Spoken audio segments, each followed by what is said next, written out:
Yates County and beyond. Welcome back to another episode of Invasive Species Friday. Through this short weekly podcast, we at the Yates CCE hope to bring you information about the invasive species you may see around this county.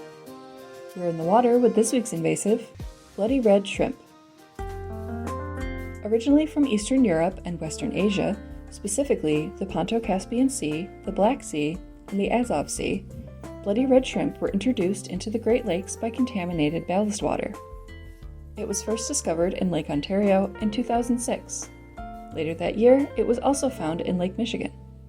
Since then, the crustacean has spread to many of the Great Lakes and along rivers, streams, and canals to some of New York's inland lakes.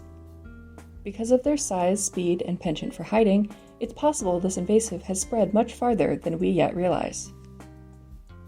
Bloody red shrimp prefer warmer, slower waters and low light.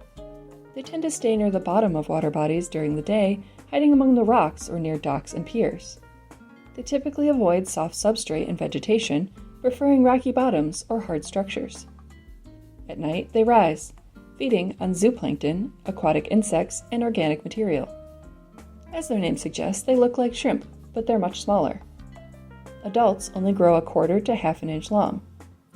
Though larger shrimp and other decapods, like crabs and lobsters, only have 5 pairs of legs, mysids, the family of small shrimp-like crustaceans the bloody red shrimp falls into, have 8 pairs of legs. The bloody red moniker comes from the red spots of pigment along its otherwise translucent to yellow-white body. These shrimp travel in swarms, resembling red clouds in the water due to their density. Some swarms have been reported to have more than 500 shrimp per cubic meter. Though their individual lifespan is only about 9 months long, they reach adulthood in just 45 days, and females can have 2 to 7 broods in their lifetime. Each clutch can contain on average 20 to 30 eggs, but can have as many as 66 eggs. These are carried in a brood sac reminiscent of marsupials.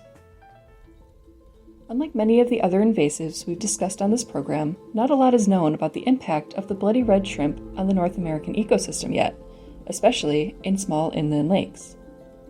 Its diet and rapid reproduction lead experts to believe that it may damage aquatic food webs by devouring the zooplankton that would otherwise be eaten by small native fish, who would in turn be eaten by larger native fish.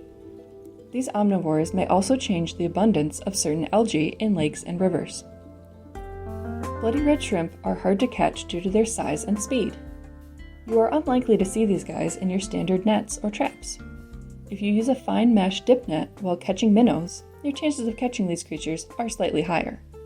Don't be fooled, however, there is a native mysid living in the Great Lakes and the Finger Lakes. The possum shrimp is only a tiny bit bigger than the bloody red and has similar coloring other than the red spots, which can sometimes be variable in the invasive species. The definitive way to tell them apart is by looking at their tails under a microscope. Possum shrimp have forked tails, while bloody red tails are blunt with 2 spines coming off of the corners. If you see a swarm of these shrimp, try to safely get a picture and report it to IMAP Invasives and your local extension office.